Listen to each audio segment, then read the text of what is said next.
Hello everyone, स्वागत है आप सभी का करंट अफेयर्स की एडुटेरिया सीरीज में, जहां पे हम डिस्कस कर रहे हैं लास्ट 1 ईयर के करंट अफेयर्स जो कि इम्पोर्टेंट साबित हो सकते हैं आपके बीपीएससी के एग्जाम के लिए, किसी भी ऑल इंडिया एग्जाम के लिए जहां करंट अफेयर्स एक ह्यूज नंबर में पूछा जाता है। अब लास्ट सेशन में हमने डिस्कस किया है, लास्ट के 2 सेशन कंडक्ट हो चुके हैं इस सीरीज के और आज ये हमारा तीसरा सेशन। लास्ट के 2 सेशन में हमने डिस्कस क्या कर लिया है। तो सबसे पहले हमने डिस्कस किया था कुछ इम्पोर्टेंट करंट अफेयर्स के करंट अफेयर्स के national related facts, nation wise जो न्यूज थे उनको डिस्कस किया था। उसके बाद हमने डिस्कस किया इंटरनेशनल न्यूज। इंटरनेशनल के बाद हमने डिस्कस किया science and tech related news. क्या डिस्कस किया? Science and tech related news. उसके बाद आज हम उपस्थित हुए हैं डिस्कस करने के लिए sports related news and environment and ecology related news. However, इससे पहले कि हम इसको डिस्कस करना स्टार्ट करें, लास्ट सेशन में कुछ 5 से 6 क्वेश्चन मैंने आपको पूछे थे सेशन के बीच में, जिसका आंसर मैंने बोला था आपको नेक्स्ट सेशन में बता दिया जाएगा। तो उसका आंसर मैं फटाफट आपको बता देती हूँ एक बार, फिर हम अपने इस पार्ट की शुरुआत करेंगे। Fine, okay. एक क्वेश्चन मैंने आपसे पूछा था कि gulf of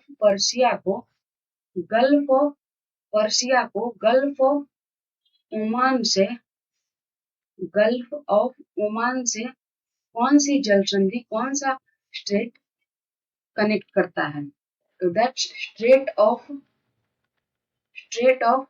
Hormuz. Next question मैंने पूछा था कि माउंट एवरेस्ट की हाइट कितनी है? तो वो है 8848 मीटर। ओके। एक क्वेश्चन आपसे मैंने पूछा कि फिनलैंड की कैपिटल कहाँ है, राजधानी कहाँ है? तो फिनलैंड की कैपिटल है Helsinki.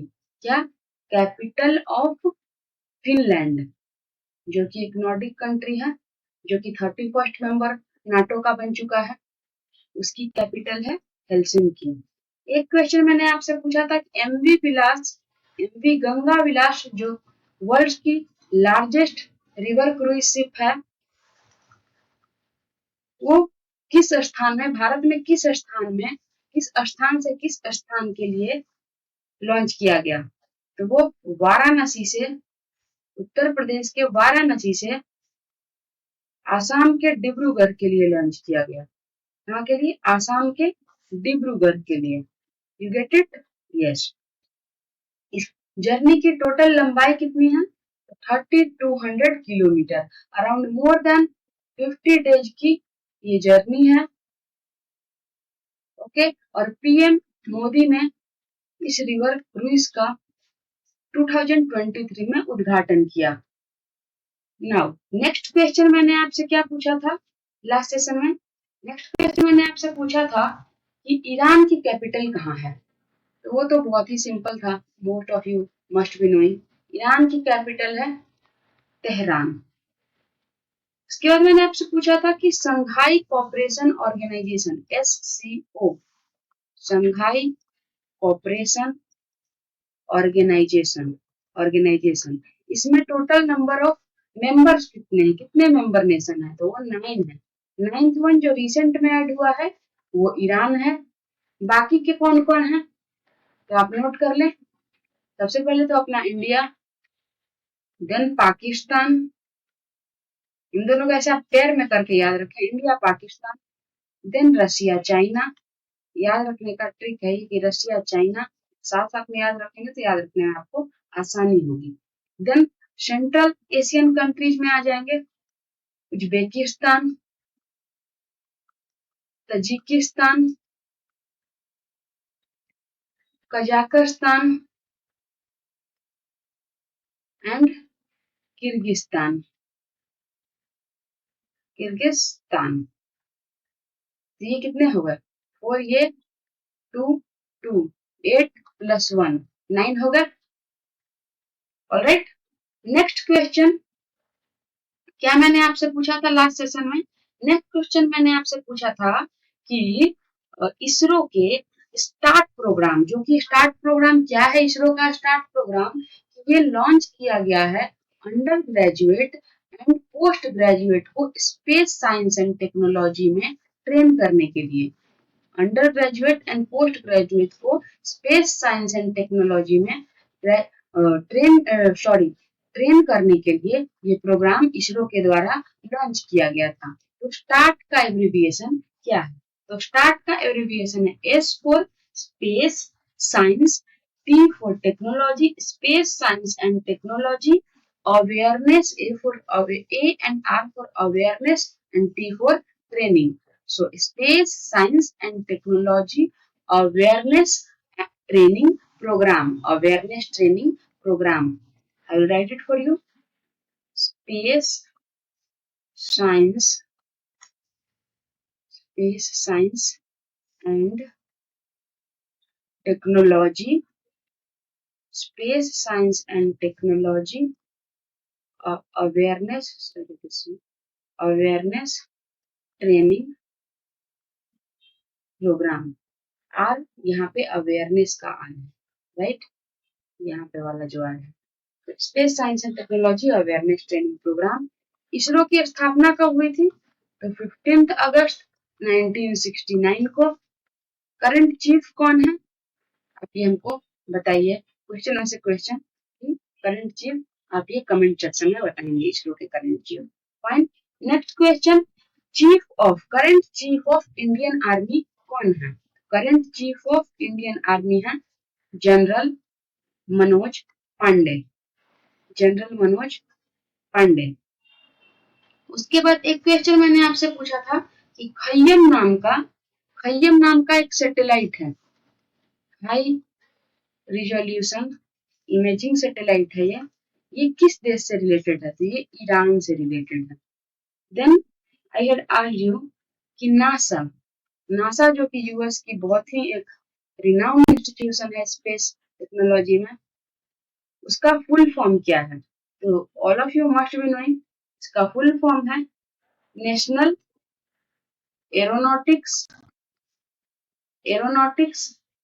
And space administration. Fine.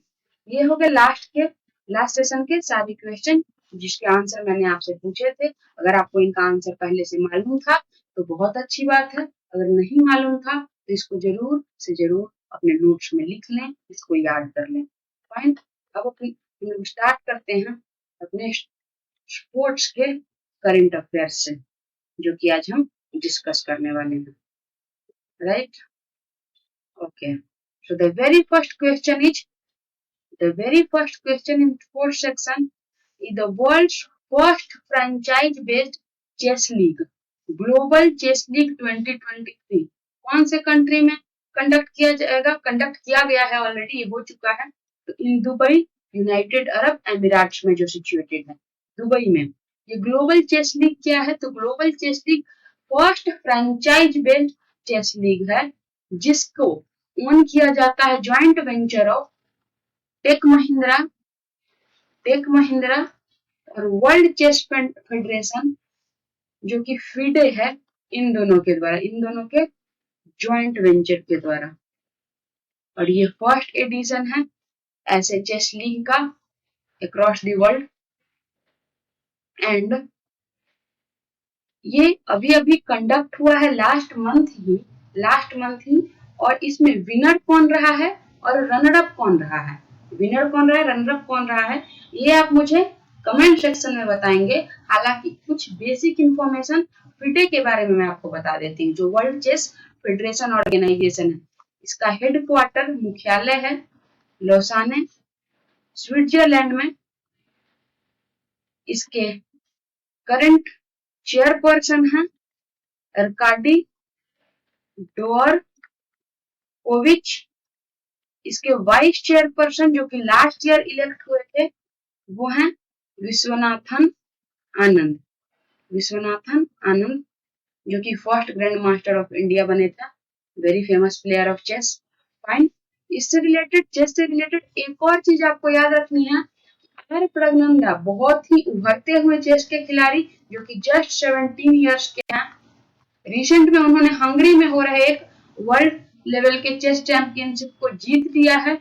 और इनके बारे में, आर प्रगनंदा के बारे में ये चीज आपको जानना जरूरी है कि ये भारत के 3 ऐसे प्लेयर में से थर्ड प्लेयर हैं, जो कि वो ओनली थर्ड प्लेयर हैं इंडिया से जिन्होंने मैग्नस वर्ल्ड लेवल के प्लेयर मैग्नस कार्लसन को हराया चेस के गेम में। राइट नाउ दुबई से भी एक न्यूज में कवर करा देती हूँ। दुबई से तो एक ये है कि ग्लोबल चेस लीग यहाँ पे कंडक्ट हुआ। दूसरा न्यूज ये है कि 2023 में ही वर्ल्ड गवर्नमेंट समिट इसी प्लेस पे कंडक्ट हुआ था। Understood.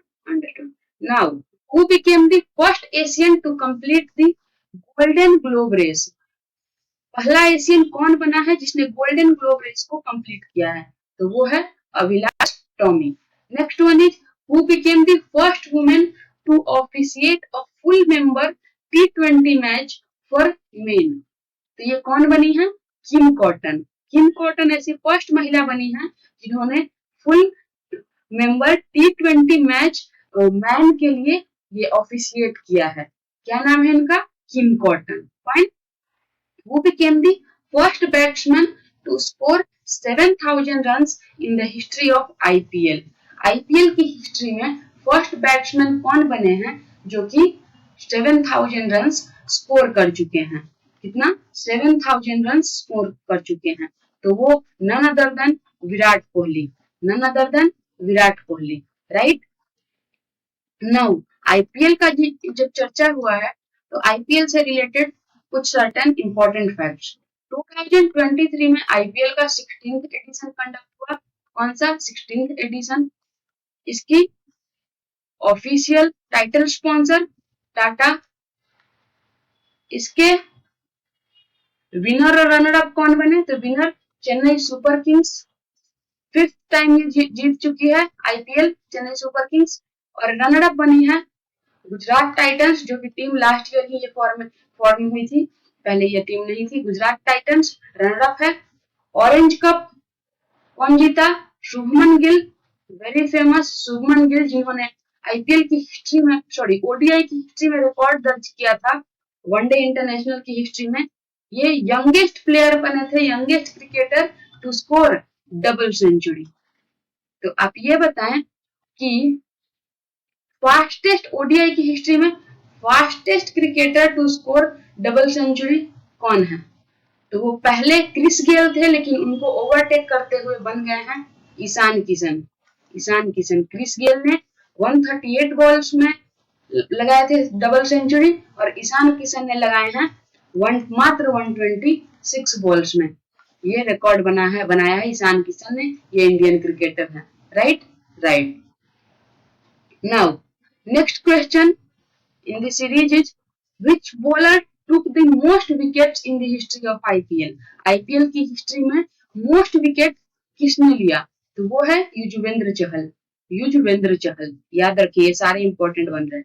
Who holds the record of scoring fastest half century in least balls in the history of IPL? तो अभी मैंने आपको बताया double century, fastest double century in the history of one day international, Ishan Kishan. Youngest player to score double century, Shubman Gill, उन्होंने orange cap भी जीता है IPL में। ऑरेंज कैप के साथ पर्पल कैप किसने जीता है? पर्पल कैप किसने आईपीएल में जीता? तो पर्पल कैप जीता मोहम्मद सामी ने। Fine. Yuzvendra Chahal most wickets लिए। फास्टेस्ट हाफ सेंचुरी अर्धशतक 50 रन किसने स्कोर किए हिस्ट्री ऑफ आईपीएल में? जस्ट 13 बॉल में यशस्वी जायसवाल। कौन? यशस्वी जायसवाल जो है इस बार के आईपीएल के emerging player of the season भी बने हैं। Emerging player of the season, right, 16th IPL के। साथ में शुभमन गिल को इमर्जिंग प्लेयर नहीं बल्कि शुभमन गिल को मिला कौन सा award? Most valuable player of the season का अवार्ड शुभमन गिल को मिला। Fine.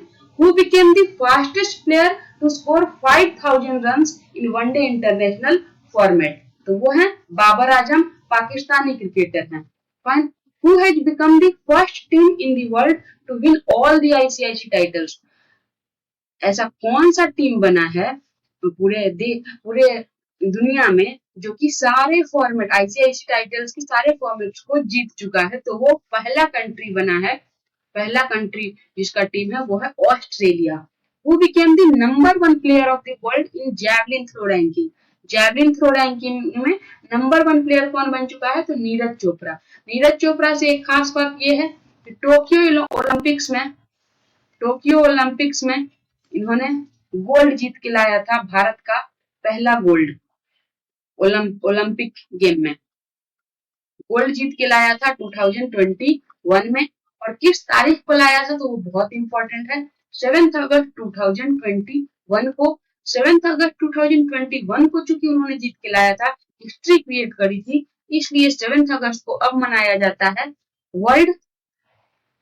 National javelin throw day, javelin throw day के रूप में, नेशनल जैवलिन थ्रो डे के रूप में 7 अगस्त को हिस्ट्री से रिलेटेड कौन सा डे बनाया जाता है? क्योंकि इसी दिन स्वदेशी मूवमेंट स्टार्ट हुआ था, तो वो था कौन सा? Handloom day, handloom day. Fine. Neeraj Chopra बहुत ही उभरते हुए खिलाड़ी हमारे देश के। Who has been chosen by the BCCI as the new kit sponsor of the Indian cricket team? Indian cricket team के किट का, जो लोग किट पहनते हैं, उनका स्पॉन्सर कौन चुने गए हैं? तो वो है एडिडास, एडिडास। फाइन। नाउ ये हमारे स्पोर्ट्स के करंट अफेयर्स समाप्त हुए। अब हम बढ़ेंगे environment and ecology related current affairs पर। बट उससे पहले मैं आपको कहना चाहती हूँ 2022 में स्पोर्ट्स रिलेटेड एक बहुत ही फेमस इवेंट कंडक्ट हुआ, वो था कॉमनवेल्थ गेम्स 2022। उसका आप हमें ये बताएं कि वो कंडक्ट तो हुआ था बर्मिंघम यूके में। ये मैं आपको बता देती हूँ कि बर्मिंघम यूके में कंडक्ट हुआ था। इंडिया ने कितने गोल्ड, कितने सिल्वर और कितने ब्रोंज मेडल जीते थे? ये बहुत ही इंपॉर्टेंट है, ये मेडल टैली डायरेक्टली पूछे जा सकती है बीपीएससी एग्जाम में। तो ये आप कमेंट बॉक्स में बताएंगे कि इंडिया ने कितने गोल्ड, कितने सिल्वर और कितने ब्रॉन्ज मेडल जीते थे कॉमनवेल्थ गेम्स में। Okay okay. Now the next question we will move to the environment and ecology. environment and ecology में पहला क्वेश्चन हमारा है कौन सा? which has become the first solar city in India? Sanchi. Sanchi कहाँ पे पड़ता है? मध्य प्रदेश में। तो फर्स्ट सोलर सिटी सांची बन चुकी है। बट इसके साथ आपको ये भी याद रखना है कि फर्स्ट 24/7 सोलर पावर्ड विलेज कौन बना है? तो वो गुजरात का मोढेरा विलेज ऑफ गुजरात बना है। इसके साथ आपको ये चीज याद रखनी है। Next one is in which state the first mangrove pitta bird census was undertaken? कौन से स्टेट में first mangrove pitta bird census was taken? तो दैट्स उड़ीसा। उड़ीसा का एक इंपॉर्टेंट फैक्ट आप ये याद रखना कि उड़ीसा को यूनाइटेड नेशन हैबिटेट अवार्ड मिला है इसके कौन से मिशन के लिए? तो जागा मिशन के लिए। United nation world habitat award मिला है उड़ीसा को इसके जागा मिशन के लिए। ग्लोबल लेवल पे इसकी रिकॉग्निशन हुई है। उड़ीसा को साथ में Subhash Chandra Bose disaster management award भी मिला है। किसके साथ? दो लोगों को मिला था, एक इंस्टीट्यूशन को मिला था, एक स्टेट को मिला था। तो एक तो उड़ीसा को मिला disaster management award, Subhash Chandra Bose disaster management award. साथ में मिजोरम के लुंगलेई फायर पावर स्टेशन को मिला था। मिजोरम के लुंगलेई फायर पावर स्टेशन को। Fine. Now which has become the first state in India to prepare water budget? पहला स्टेट वाटर बजट प्रिपेयर करने वाला कौन है? तो ये है केरला। इंडिया का first solar powered tourist boat किसने स्टार्ट किया है? ये भी केरला है। केरला से रिलेटेड हमने पहले भी इम्पोर्टेंट 5 से 6 फैक्ट्स इस सीरीज में ही पढ़ चुके हैं, उसको आप एक साथ कंबाइन करेंगे। हालांकि मैं कोशिश करूंगी कि आपको केरला या फिर उड़ीसा, जिन भी स्टेट से ज्यादा करंट अफेयर्स न्यूज में आए हैं इस सीरीज में, उनको मैं एक साथ कंपाइल करके एज ए शॉर्ट्स मैं चैनल पे पोस्ट करवा दूं। तो India's first solar powered tourist boat started in which state? तो that's Kerala. First state in India to prepare water budget, that is also Kerala. Kerala ही फर्स्ट स्टेट बना था जिसने अपना first state own internet service शुरू किया था। स्टेट ओन इंटरनेट सर्विस किया था। फाइन। पुलिस स्टेशन में ड्रोन सर्विलेंस सिस्टम लगाने वाला भी पहला स्टेट केरला ही बना है। In which state is the world's first Jatayu conservation and breeding centre being developed? जटायु के कंजर्वेशन के लिए कौन से स्टेट में conservation and breeding centre develop किया जा रहा है? तो that's none other than Uttar Pradesh. Uttar Pradesh से एक दो और न्यूज इसके साथ याद हो जाए, इसके लिए कनेक्ट कर लेते हैं। One family one identity policy भी उत्तर प्रदेश गवर्नमेंट ने लॉन्च की। वन फैमिली वन जॉब, ये भी पॉलिसी उत्तर प्रदेश गवर्नमेंट ने लॉन्च की। Right now next one, where is India's first carbon neutral village being developed? India का फर्स्ट कार्बन न्यूट्रल विलेज कहाँ develop किया जा रहा है? तो वो है भिवंडी महाराष्ट्र में। भिवंडी महाराष्ट्र में। बट इससे पहले आपने लास्ट ईयर न्यूज में पढ़ा होगा कि इंडिया का फर्स्ट कार्बन न्यूट्रल पंचायत कौन बन रहा है, कौन बन चुका है? तो वो है पाली। पाली जो है, जो कि सांभा डिस्ट्रिक्ट में सिचुएटेड है। कौन से स्टेट के? तो वो जम्मू कश्मीर के सांभा डिस्ट्रिक्ट में सिचुएटेड पाली बन चुका था first carbon neutral, first carbon neutral panchayat. यहाँ पे फर्स्ट कार्बन न्यूट्रल विलेज कहाँ पे बनाया जा रहा है? तो वो है महाराष्ट्र का Bhiwandi. Next one is Asia's largest under water hydrocarbon pipeline was build under which river? Asia का largest under water hydrocarbon pipeline किस रिवर के नीचे बनाया जा रहा है? तो वो है ब्रह्मपुत्र। ब्रह्मपुत्र रिवर से एक और चीज आपको याद रखनी है कि ब्रह्मपुत्र रिवर में ही एक ऐसा आइलैंड है जो कि एशिया का लार्जेस्ट रिवर आइलैंड है। लार्जेस्ट रिवर आइलैंड है। और वो कौन सा है? मजूली। मजूली मजूली द्वीप एशिया का largest river island Brahmaputra river में। Which state has the largest biodiversity heritage park in India? Largest biodiversity heritage park India में कौन से स्टेट का है? तो वो है वेस्ट बंगाल का। किसका? वेस्ट बंगाल का। उसके बाद according to the Ministry of Jal Shakti, which state has the largest number of ponds and reservoirs? तो वो भी है वेस्ट बंगाल का। तो वेस्ट बंगाल से ये दो इंपॉर्टेंट न्यूज हो गए कि largest number of ponds and reservoirs in the West Bengal, largest biodiversity heritage park in West Bengal। West Bengal के कोलकाता में हमने लास्ट सेशन में पढ़ा था कि इंडिया का फर्स्ट अंडर वाटर मेट्रो का ट्रायल किया जा रहा है। फर्स्ट अंडर वाटर मेट्रो का, ध्यान रहे, अंडर वाटर मेट्रो। इंडिया का फर्स्ट वाटर मेट्रो तो कहाँ इनोग्रेट किया गया था? तो वो है कोचीन में। अंडर वाटर मेट्रो कोलकाता में। International sea food festival Kolkata में। Fine. Next one, according to the ministry of Jal Shakti which state has the maximum number of lakes? कौन से स्टेट के पास मैक्सिमम नंबर ऑफ लेक्स हैं? तो वो है तमिलनाडु। तमिलनाडु से आपको ये याद रखना है, इसी से रिलेटेड की चूंकि लेक्स मैक्सिमम नंबर है, साथ में तमिलनाडु के पास highest number of Ramsar sites हैं। पहले ये यूपी के पास हुआ करता था 2022 से पहले, बट अब ये तमिलनाडु के पास है highest number of Ramsar sites. और ये रामसर साइट्स कितने हैं तमिलनाडु के पास? तो 14। सेकेंड नंबर पे यूपी के पास है और वो कितने हैं?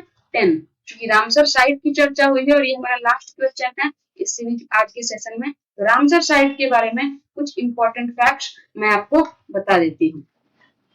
रामसर साइट के बारे में कुछ important facts, just a second.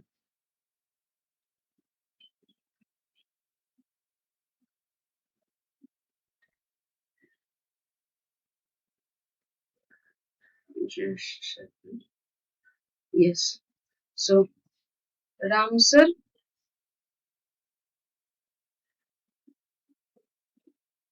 Ramsar sites, Ramsar sites जो है ये डिक्लेयर किया जाता है रामसर कन्वेंशन के अंडर, रामसर कन्वेंशन के अंडर, जो कि ईरान के रामसर सिटी में साइन हुआ था 1971 में, 1971 में रामसर कन्वेंशन के अंडर रामसर साइट्स डिक्लेयर किए जाते हैं। किस लिए? तो वेटलैंड्स को डिक्लेयर किया जाता है उनके कंजर्वेशन के लिए इंटरनेशनल लेवल पे। फाइन, ये इफेक्ट में कब आया था ये कन्वेंशन? 1975 में। इंडिया ने इस कन्वेंशन को कब साइन किया था? 1982 में। इंडिया का फर्स्ट वेटलैंड जो कि रामसर साइट रामसर कन्वेंशन के द्वारा रिकॉग्नाइज हुआ था वो चिलिका लेक। चिलिका लेक कहाँ है? उड़ीसा में। इंडिया में अभी एट प्रेजेंट टोटल कितने रामसर साइट हैं? 75, जो कि आजादी के अमृत महोत्सव लास्ट ईयर 15 अगस्त के पहले ये 75 हो चुके थे। कितने हैं? 75। हाईएस्ट तमिलनाडु में, highest number of Ramsar site 14। Second highest Uttar Pradesh में, सेकेंड हाईएस्ट उत्तर प्रदेश में कितने? 10। ओके, ये बेसिक फैक्ट्स हैं। जैसे जैसे हम सेशन के साथ प्रोसीड करेंगे कुछ और भी फैक्ट्स मैं आपको बताते रहूंगी आगे के सेशंस में। फाइन, तो thank you for today, thank you for joining. जो भी क्वेश्चंस मैंने आपको पूछे हैं उसका आंसर आप कमेंट बॉक्स में जरूर बताएं। कोई फीडबैक हो वो भी आप कमेंट बॉक्स में जरूर बताएं, ये बहुत ही हेल्पफुल होगा मेरे लिए। और नेक्स्ट सेशन में फिर जुड़ते हैं। Thank you, good bye.